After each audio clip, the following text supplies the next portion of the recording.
chief guest on the inaugural function of this one-day seminar on capacity building for educators, shaping India's future with NEP 2020 for Viksit Bharat. Vision Viksit Bharat at 2047. Professor Nageshwar Rao ji, our colleague from the fraternity, former Dean, Faculty of Management Studies, Delhi University, Professor Jai Mitra sir, a very learned, and we just saw a glimpse of why do we call him so learned, Shri Sandeep Singh ji, Dean, Faculty of Management, University of Lucknow, Professor Sangeeta ji. I also see different deans from different universities sitting here in the hall. Anjali Madam, Amit ji, our very own Rachna ji, esteemed colleagues from the university and from respective institutions who have come here to participate, and my very dear students. You know, since morning I'm very happy, and I'm happy actually for a variety of reasons. Because in close to my 5-year stay here as Vice-Chancellor, this is the first time that I could muster the resources and energy of faculty members of Faculty of Management Studies, Lucknow University, to hold a seminar. So in 5 years, this is the first ever seminar I'm being invited to. Second was that though,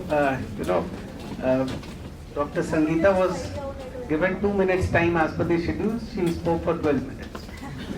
So she spoke almost everything about the guests, which again is being repeated by the host.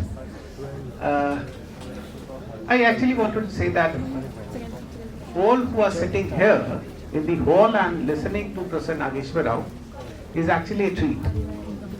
I have been trying hard, considering his engagement, not just with IGNOU as Vice Chancellor, but also with different policy making committees across the country. It has not at all been possible to bring him to University of Lucknow, but finally the day arrived, he came. And I share another unique relationship with Professor Rao, that he has been a faculty of my parent organization at Faculty of Management Studies, BHU. He has been student of Allahabad University, where I also have been student of. And all that we say about him will certainly not be able to describe him.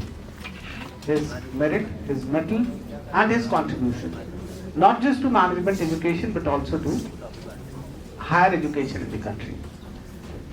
I have been his student also in one of the quality improvement programs at BHU. You came as a resource person and I was a participant there.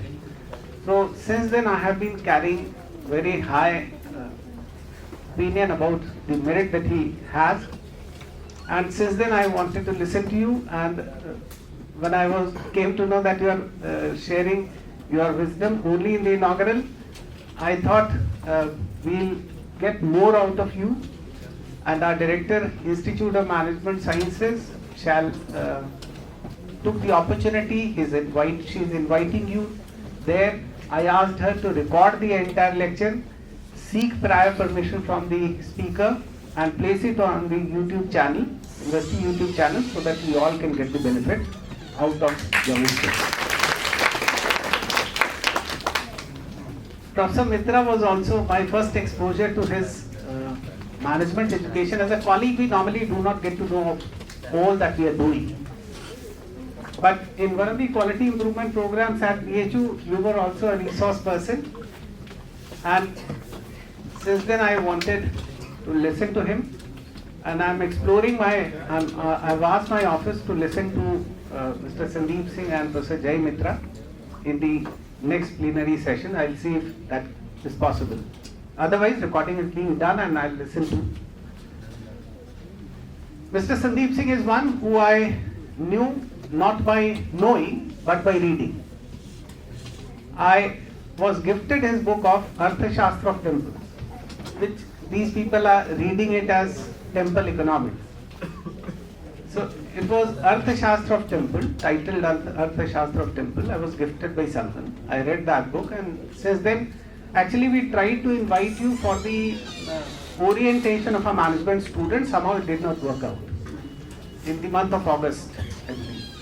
But now that day has come, so my request to all of you is to not make it the last visit to University of Lucknow, even if I am here or not.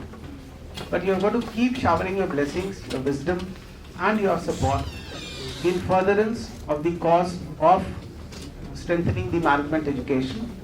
Because as an institution, University of Lucknow is actually playing a vital role in furtherance of higher education and striving hard to play a leadership role, because it's not just about people sitting right here in the hall or the number of students who have taken admission to our faculty and institutes in different management programs, or to the 23,000 on-campus students, or to 4 lakh students affiliated to different colleges, but also because by virtue of being located at the capital city, we also hold the responsibility of sharing and showing the path and direction of higher education to rest of the university and rest of the students of higher education in the country, in the state at least.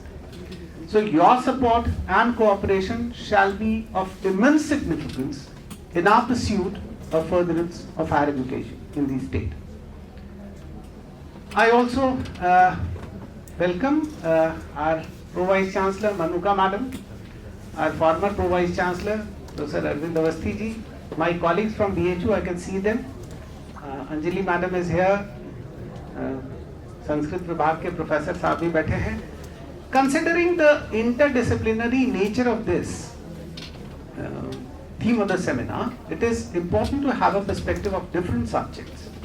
And so I congratulate the organizers also for having identified a topic which is of immense significance.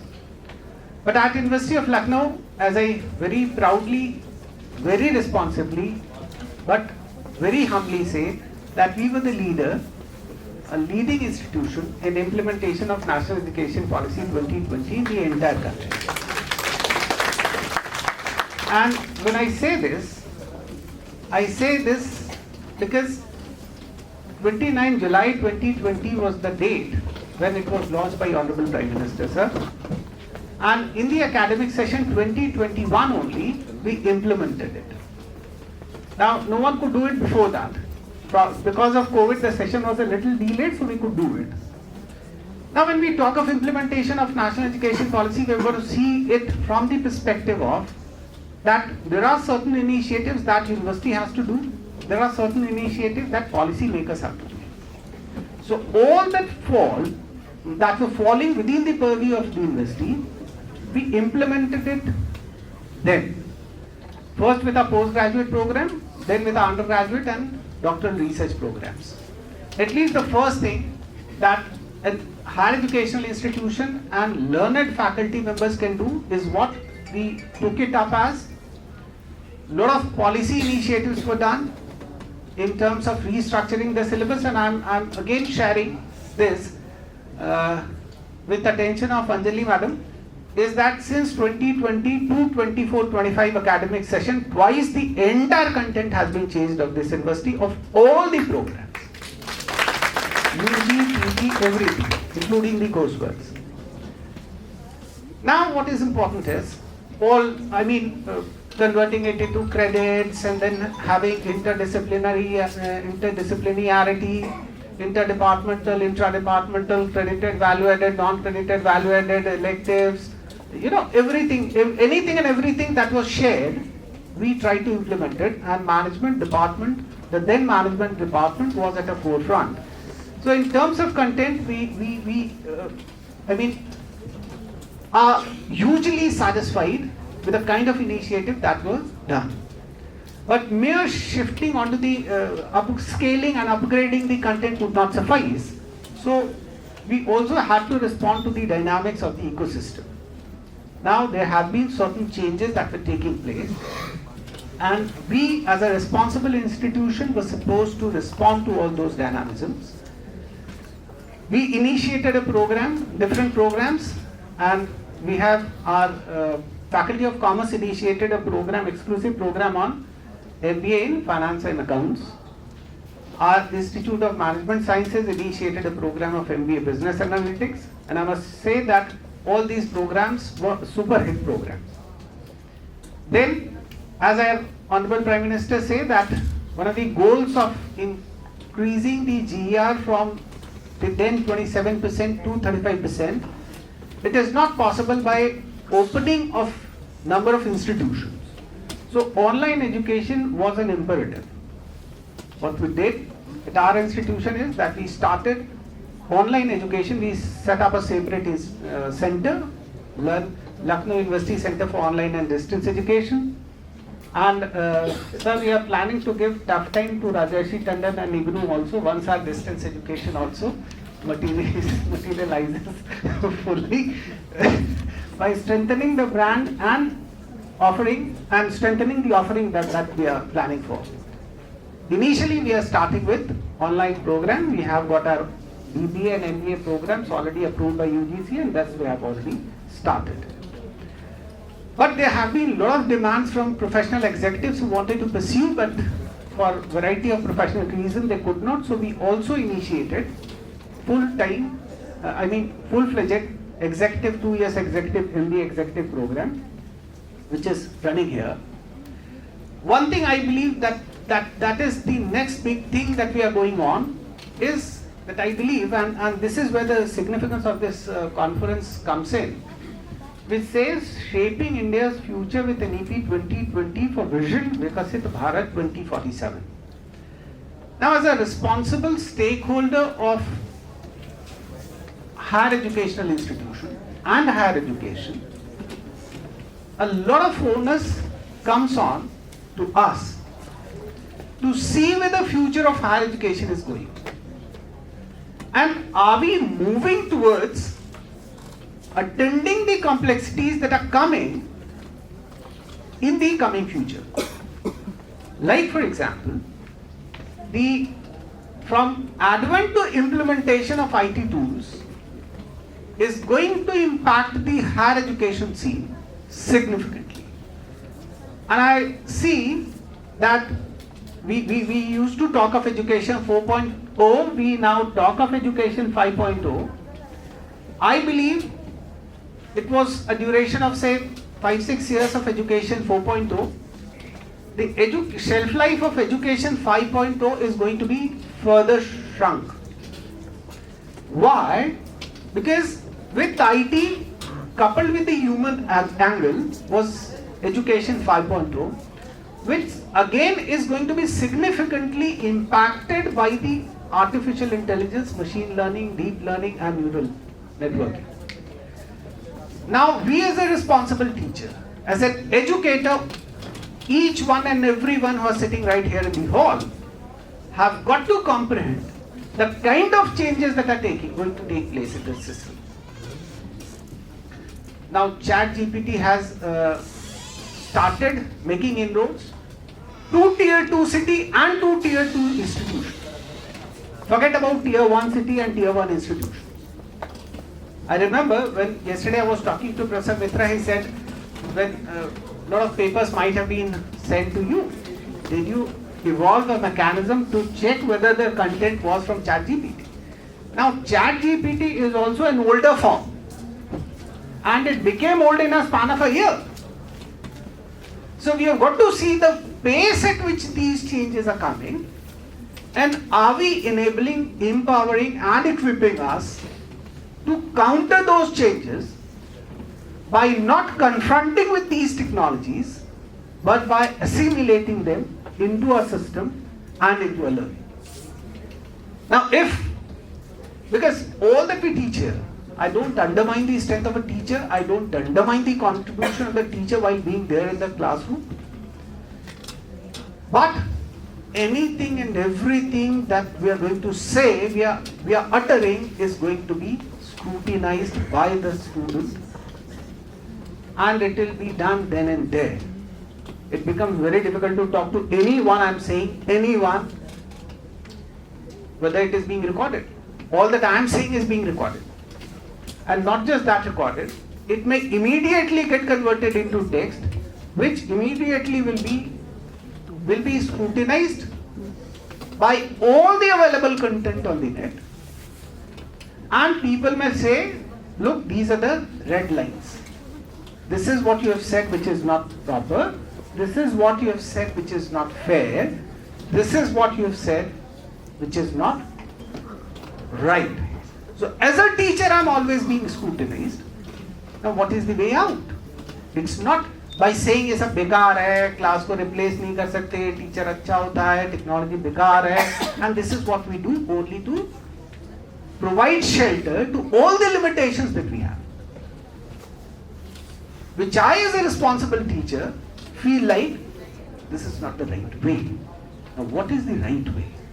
The right way is to equip ourselves with all these changes. Now, what we are doing here at Faculty of Management Studies, I discussed this with Dean FMS, that they have got 3 sections of MBA.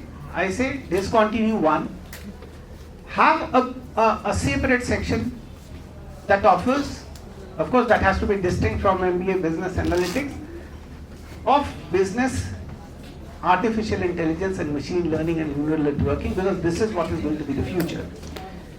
We are establishing a simulation lab, we are establishing an AI lab here, right here in this faculty. We essentially need, otherwise also a conventional MBA marketing, finance, HR, operation, IT person essentially needs to be exposed to all the tools and techniques that these technologies are offering, which is inevitable for their subsequent survival in their organization. So all that we are doing is to meet the challenges of the future. I can go on and on and on for hours, but then this is where I stop it at. I believe the day-long program, and I know that there are parallel sessions also, sessions which are having experts from respective fields, respective domain areas, respective educators, very contributing faculty members, very knowledgeable people who would certainly be strengthening the content and will help us evolve as an institution who is future ready. Otherwise, what will happen? We cannot live in a fool's paradise where we are assured of getting our next month's salary also credited to our account. We may remain as a faculty who are working only for salary's sake, but we shall not be surviving as a professional faculty member and will not be able to get the respect that is required from our students.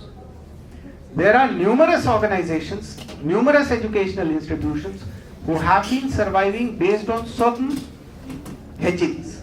I call it as hedging. But these hedging models would not last long.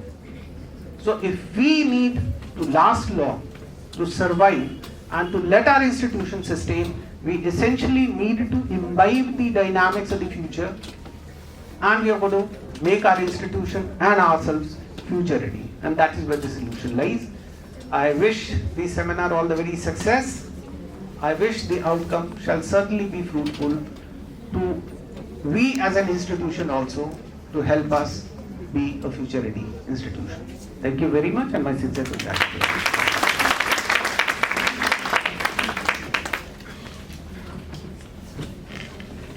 Thank you, sir, for your inspiring